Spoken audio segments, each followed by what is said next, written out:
There's still one thing missing between you and your coffee break. That's going to be the presentation from Jan Hiekkaranta. Jan is a data science partner at a company where I also work at called Fourkind. Fourkind was founded less than a year ago, and nowadays we're about 25 people or so.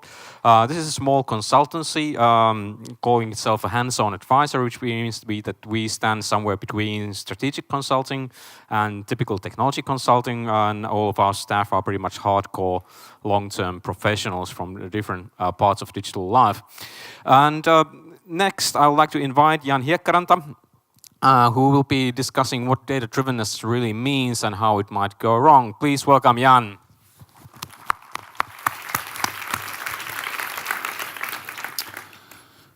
Thank you, Lassi. So, thanks for letting me be here and talk about one of my favorite topics, which is, are we really that data-driven? Hope we'll see about that. The problem with data-driven, in my opinion, is that everybody is data-driven nowadays. It's a very, very inflated word, kind of a tick a box. Yes, we're data-driven. We have so much data everywhere, it's easily accessible for us. We have tons of dashboards, and every decision we make, we can somewhat, we have some data to support our views every single time. It's a bit like, for me, it's a bit like being environmentally friendly. Of course you're that. Like, you'd never ever say that you're not environmentally friendly. The same goes with being data-driven. But take a look at this. I unfortunately think that we're not here yet most of the time. But the problem why we're not there is it's actually quite difficult. That's why most data scientists are like, typically who work for banks are physics or maths PhDs, and it's super difficult. We're sold all the software in the world to make it super easy and super accessible to visualize and understand our billions of rows of data. But the really bad news for this is that it still is not easy. The fact that it's easily accessible for you with various tools, every single one of us has seen the picture with marketing tools, millions of them, and it's easily accessible. You have some default reports, and you can always support some of your claims with that much data, but it doesn't equal good. We've all seen these. They come in all shapes and sizes and colors, but what they actually are, in my opinion, it's a bit like reading a back cover of a book and thinking that you actually know what the author was telling you and what's the whole storyline behind it. They're just dashboards. But what do we do then? We know that every single one of us knows that it's just a dashboard. So what do? We dig into it. We start doing analytics. And we hire data analysts and data scientists. But unfortunately, what it typically looks like is something like this. And we buy a ready-for-us product. Everybody has used Google Analytics or Adobe Analytics or whatever other similar solution. And this is what makes us call us data-driven. But this isn't being data-driven, in my opinion, at all. This is a Swiss Army knife of some data, which is just combined together in this nice interface. A professional would never ever use this to build a house. So why do we use this to call ourselves data-driven? It's sometimes you just need a hammer or a drill to build something, and this isn't a best tool for that. But still, we're somehow okay with it.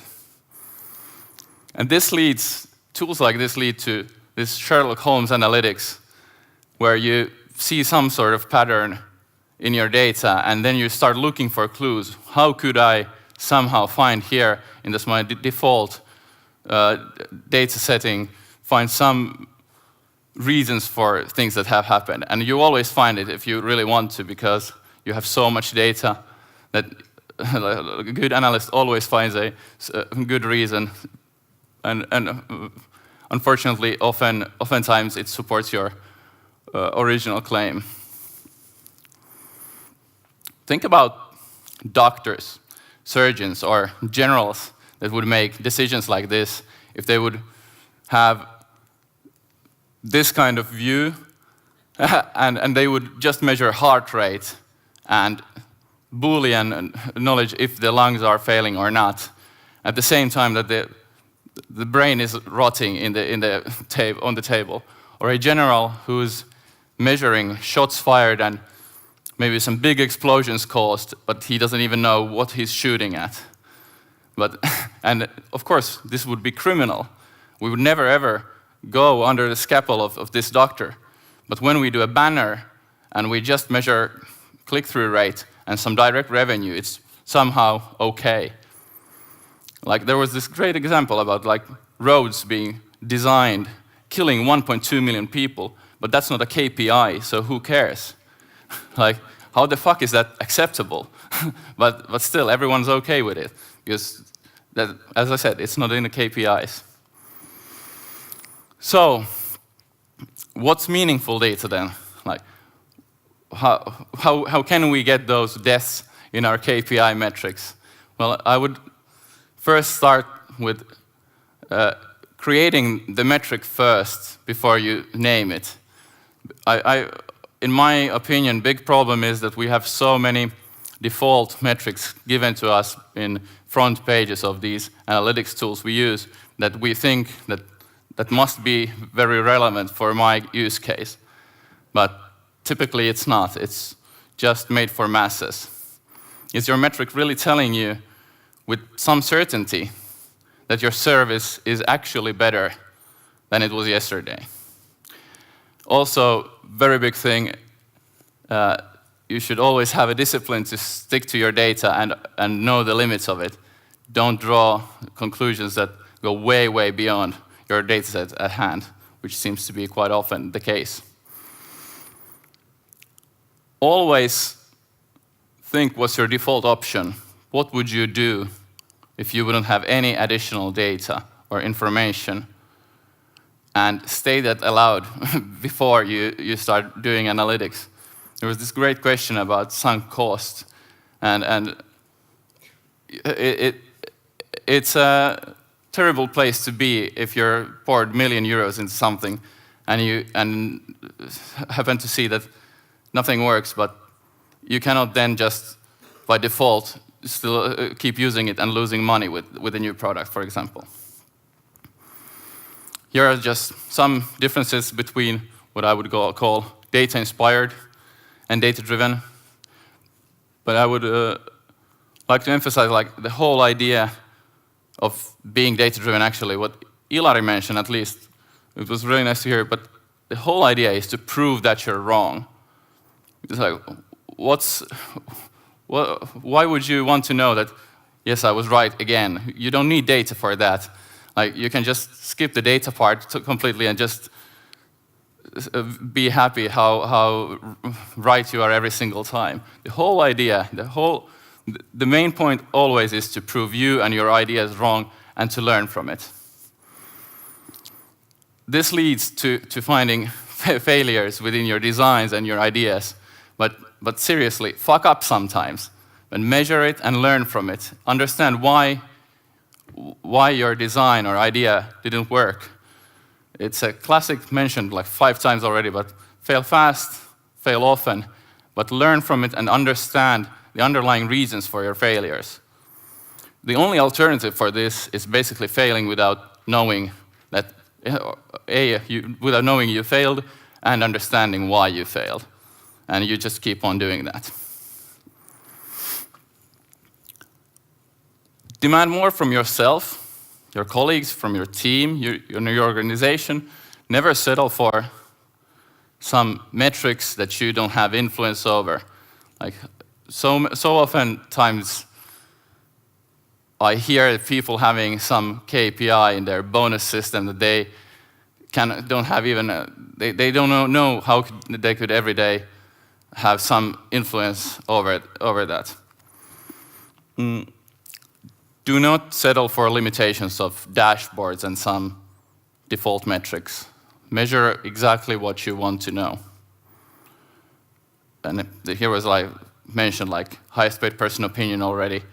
Skip that part every single time if possible. And lastly, but not least, I would really emphasize to make your data actually actionable. So avoid sunk cost talk.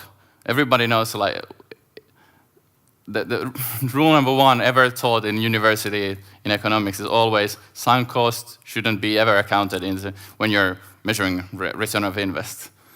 But we probably are so, the last time we were in a university course and hearing that is probably so long ago that we typically forget that. Make a data set and make data so good that you can rely on it and trust it quite blindly. Know where your numbers come from and how they're measured. And only measure, as I said already, measure what you actually want to know. Don't measure what's given to you by some analytics dashboard front page. And let the data actually prove you wrong as often as possible and find out the underlying reasons behind that. But yeah, I only had 15 minutes, so I will want you to reread this and hope that this, my 10 minutes, 11, gave you some new ideas about how data-driven we typically are. Thank you, Jan.